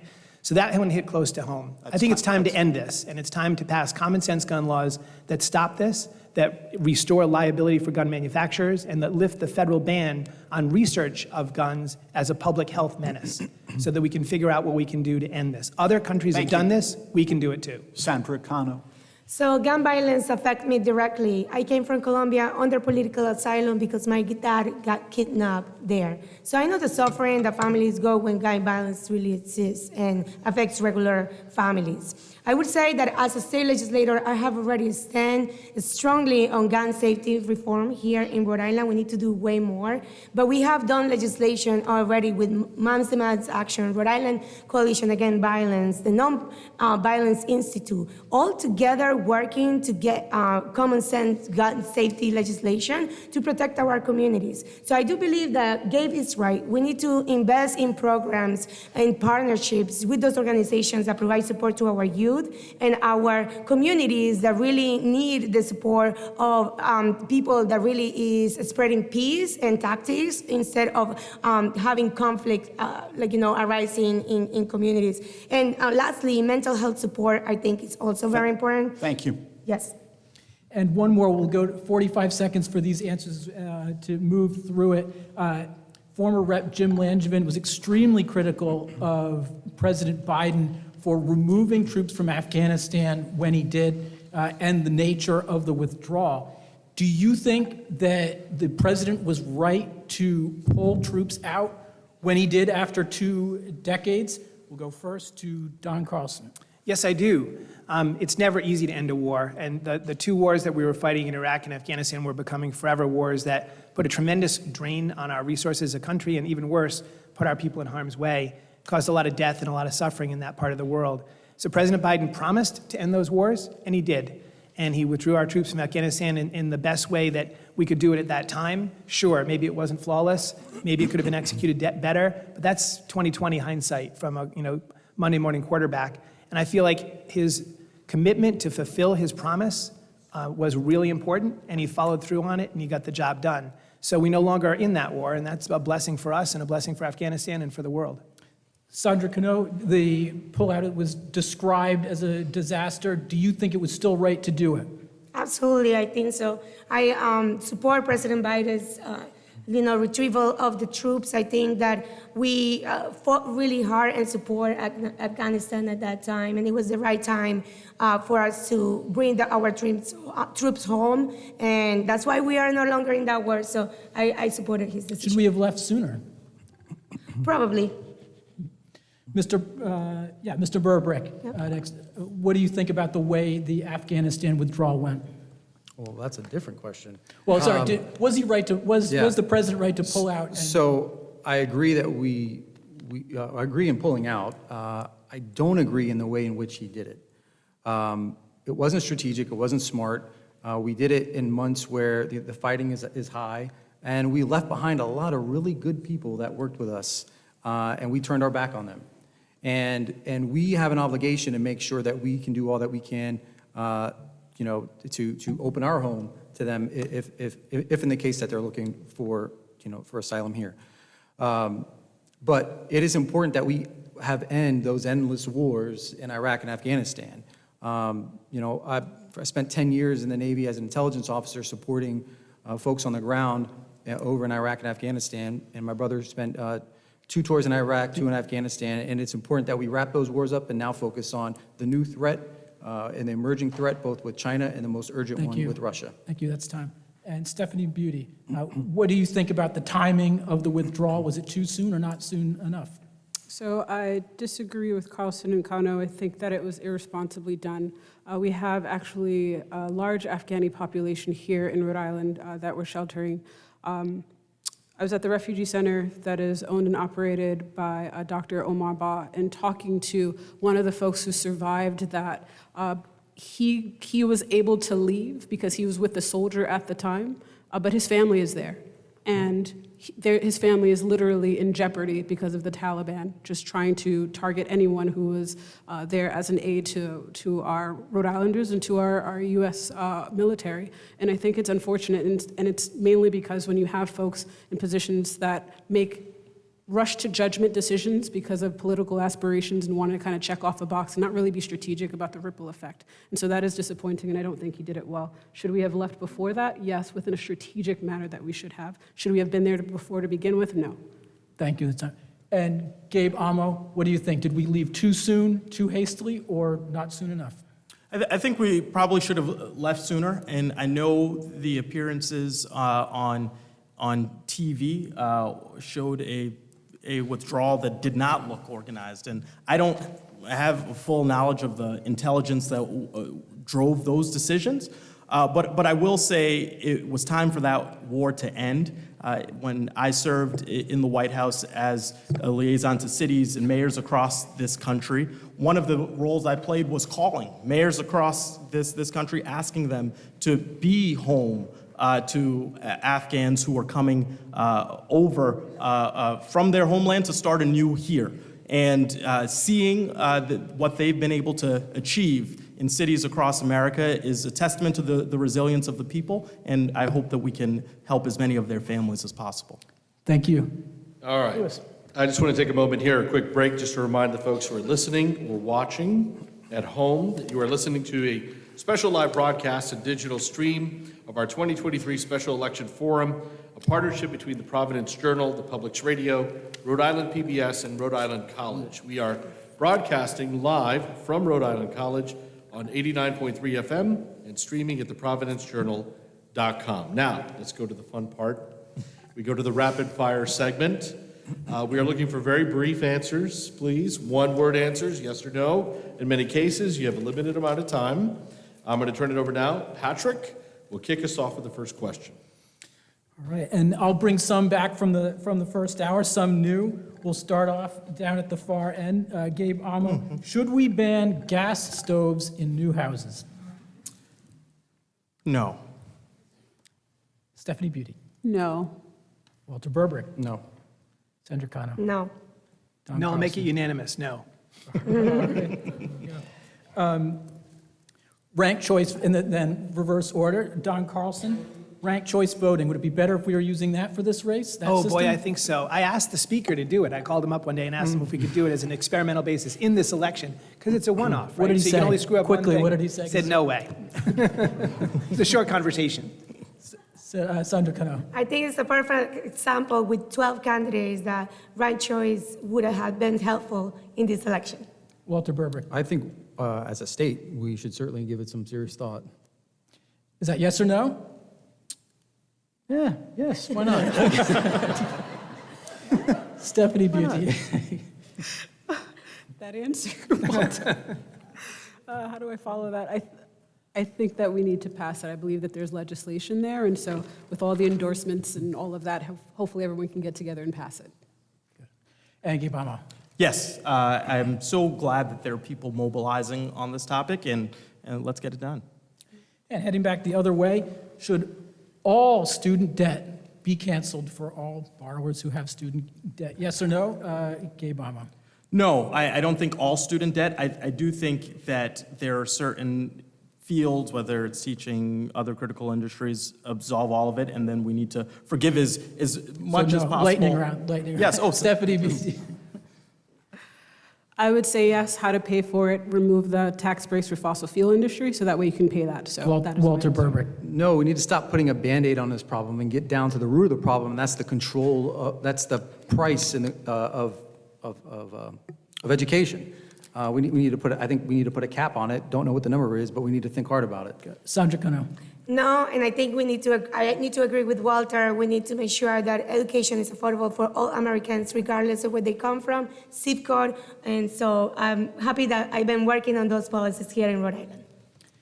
And Don Carlson. Total forgiveness for people willing to dedicate their lives and careers to the serving and helping professions that are underserved right now, nursing, teaching, all kinds of service. What in about the community. 99% of Americans who aren't in public service? Not 99%. There are a lot of people out there who are teachers and nurses and firemen and all kinds of folks. It's A 99. broad definition of public service, especially in areas where we have current shortages. It's going to cost a lot of money to forgive student debt. We should get some And bang We've for our buck. got to move Lightning along. round, go ahead. moving on to Sorry. Ian. Don Carlson, do you support reducing the voting age to 16? No, I do not. Sandra Cano? No. Walter Burbrick? No. Stephanie Beauty? Yes, they should have a say in what decisions are made in their school, absolutely. Gabe Amo? No. Gabe Amo, what's the last book that you've read? Ooh, The Love Songs of W.E.B. Du Bois. Stephanie Beauty? Am I allowed to say it? Yes. Okay. Well, I don't know, are you? The Subtle Art of Not Giving a Whoa, she said it. Okay. He said I could say it. I didn't know what the title was. Walter Burbrick? This is an easy one for me because it gives me inspiration, and that's the book I helped lead author, the Newport Manual on Arctic Security, which you can find on Amazon right now. Sandra Cano?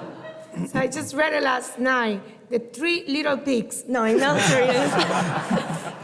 seriousness, Viola Davis' memoir, Finding Me. Don Carlson? So the last book you read was the book you wrote? Is that what you said? 100%. Okay, got it, okay. I got a copy for you, too. I read Bill McKibben's book. It's a remarkable called The Flag, the Cross, and the Station Wagon, about the changes in our society over the course of our lifetime, because we're the exact same age. Fascinating book. Don Carlson, should the United States provide F-16 fighters to Ukraine right now? I'd want a national security opinion on that as to whether it's going to be stabilizing or destabilizing. Sandra Cano? I agree. I think that we need more information about that. Walter Burbrick? I've got a national security opinion for you.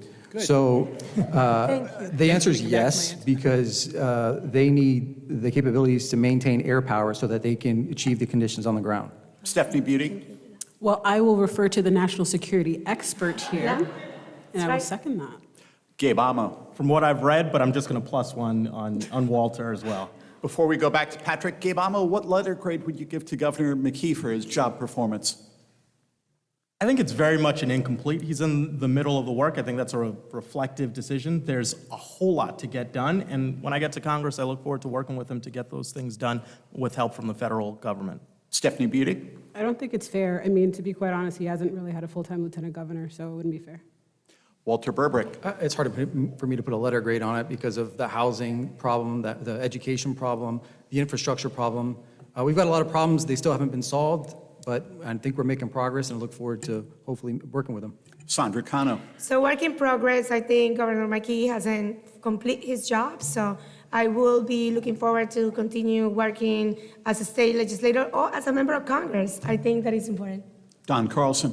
Definitely a work in progress. I'm seeing signs that the governor is stepping up his leadership on really trying to take leadership of the renewable wind industry and really trying to make Rhode Island a better business climate for new businesses to start up and grow in the state. Don Carlson, should the U.S. ban TikTok? That's a national security question. So it's not I don't think there's anything wrong with TikTok in particular, although some people would say on young minds it can be deleterious. But at the same time, I think the question is one that I'd like the Pentagon to answer in terms of China's ability to gain insights into Do our you think society. yes that or would be no? dangerous.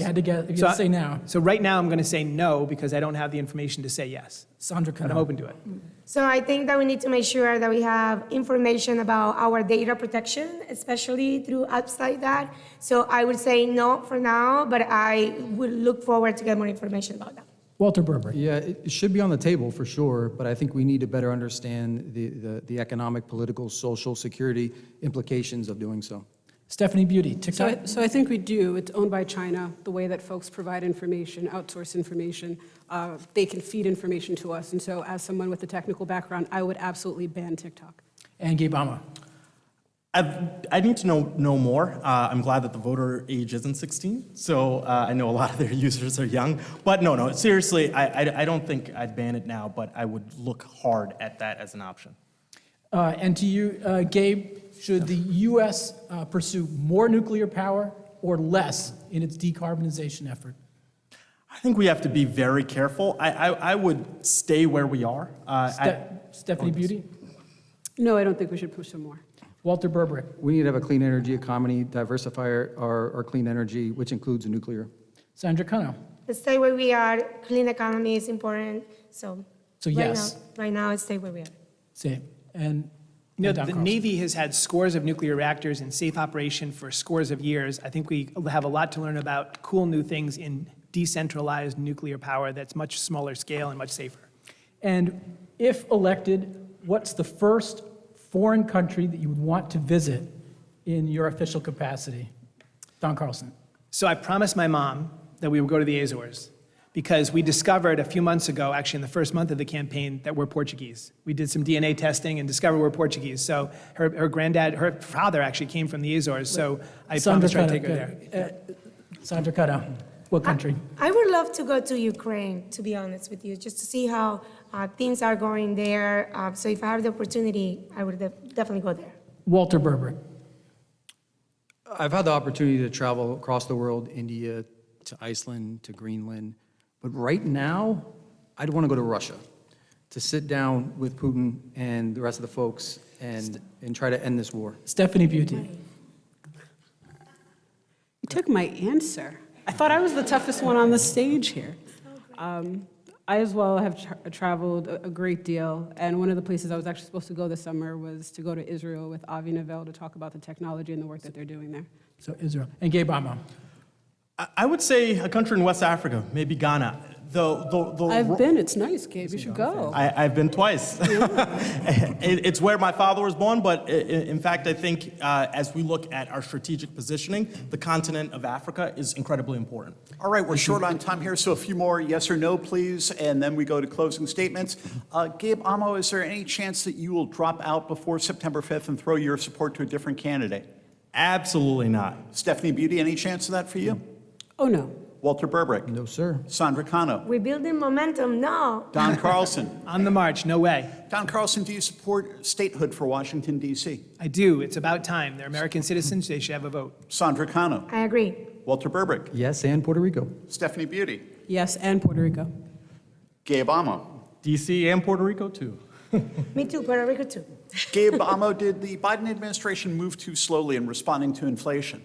No, I don't think so. There were a lot of different tactics used, but we had the COVID-19 pandemic. We had a slowdown in our supply chain, and so I don't think they moved too slow. Stephanie Beauty? I do. I think it was very disorganized, and we're still feeling it. Walter Burbrick?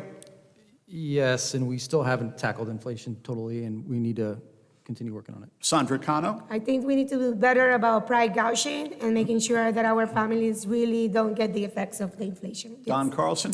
Proof's in the pudding. We have a soft landing. Inflation is really back under control if you're paying attention. So just right. Yeah. All right, we're going to go to closing statements from the candidates. You've got 1 minute that we're timing closely. Let's start with Don Carlson. Your closing statement, 1 minute. Thank you very much.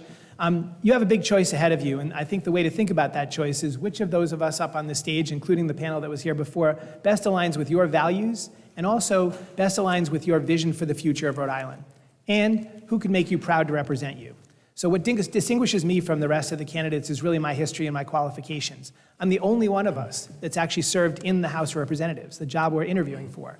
And I did that at a very young age, but I was the legislative director and chief counsel for Joseph P. Kennedy II for his first 2 terms in Congress. We got some great laws passed, including laws on affordable housing to strengthen the Community Reinvestment Act and make it part of a bank's examination, and even the Rails to Trails legislation, which dedicated a portion of the highway fund every year to converting old railway lines to bike paths. So thanks. I enjoy that every time I ride up and down the East Bay Bike Path. The other thing is to remember that I'm not beholden to anyone in this race. I haven't taken any money from super PACs. I haven't taken any money from folks that are questionable. And what I've done is instead I've raised half the money from myself and half from others. Sandra Cano, you have 1 minute for your closing statement. I'm the only candidate in this race that have the legislative experience from the school committee to the city council to the state senate as current chair of the Senate Education Committee. And it's going to take experience and also legislative track record to represent the people of Rhode Island well in Washington, D.C. I think that coming from Colombia under political asylum, I don't take our democracy for granted. This is the greatest democracy in the world, and it is a democracy that is very divided right now. So it's going to take someone that is good about building coalitions from people around the state, but also in Washington, D.C. I always say I debate the issues, but not the people. And I am ready to be that representative for Rhode Island, to do policies that work for people and the working families. I care about helping people. I love to make policy work for Rhode Islanders, and I hope that I can transfer those experiences that I have at the state level to the federal That's time. government. Thank you. Walter Burbick, you have 1 minute for your close. Look, we are at a defining moment in our nation's history. We have an economy that doesn't work for working people. Women across our country have lost their fundamental right to choose. Our kids and communities are being engulfed by gun violence. Our planet is in peril, and most importantly, Rhode Islanders, like so many Americans, have lost trust in government. That's why I'm in this race, and that's why I resigned from 15 years of federal service without a paycheck, without personal wealth, without political connections, without super PAC money, because I fundamentally believe that I have an obligation to continue serving and fighting for you. And I'm going to do that the only way I know how, by listening, by always being honest with you and having honest conversations, and by fighting for you whether you're voted for me or not. And so I'm Walter Burbick, and I'm asking for your vote on September 5th. Thank you for a timely response. And Stephanie Beauty, you have 1 minute for your closing statement. I grew up in a family that understood the value of service to our communities. My mom is still a CNA to this day, and she's been a CNA for 33 years. I have family who've gone to West Point, who was a Green Beret, who serve. I have family who are actively serving in the Navy. And when I look at the state of our country, to be quite honest, the government hasn't worked for us. It hasn't worked for everyone. And we look at the state of the education here in Rhode Island, housing that we're talking about, food, I mean, the cost of gas, everything that you can name of, we're not going to fix it by sending the same people to office. And if we're going to be even more honest, I don't think that we need more politicians in DC. That's part of the problem that we have here. So that is my distinguishing key attribute. If it were working, I would continue my technical job that I've been doing. I've done cyber risk and cybersecurity and mobile app development and API integrations. I would continue to do that. But we won't fix things by allowing broken systems to continue. So today I'm asking for your vote and to vote for beauty. Thank you so much. Gabe Amo, 1 minute for your closing statement. Well, thank you for being here. Thank you for listening. And it's clear there is so much at stake in this election, from tackling the climate crisis to protecting reproductive freedom to investing in and strengthening Social Security to dealing with gun violence. There is so much that we have to do. And we can't just hope that folks are going to be able to hit the ground running. It is an honor to be a candidate for Congress. An honor to be a son of 2 West African immigrants who grew up in Pawtucket and got to work for 2 presidents at the White House. And in those roles, I was responsible for representing the president when communities were in their time of need. And right now, I know that Rhode Islanders deserve a congressperson who can hit the ground running and use their experience to be effective from day one. And that's why I'm humbly asking for your support. I encourage you to take a look at my website, see what we offer, and I'm hopeful that we will do great together. And on that, we bring it to an end. And as we wrap up, I want to thank our candidates, Don Carlson, Sandra Cano, Walter Burbrick, Stephanie Beauty, and Gabe Amo. Round of applause.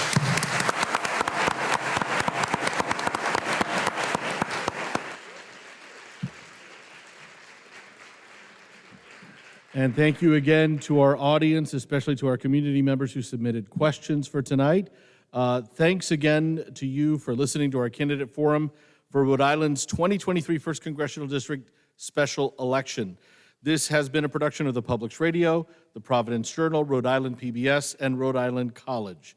Our panelists again were Patrick Anderson of the Providence Journal and Ian Donnis of the Public's Radio.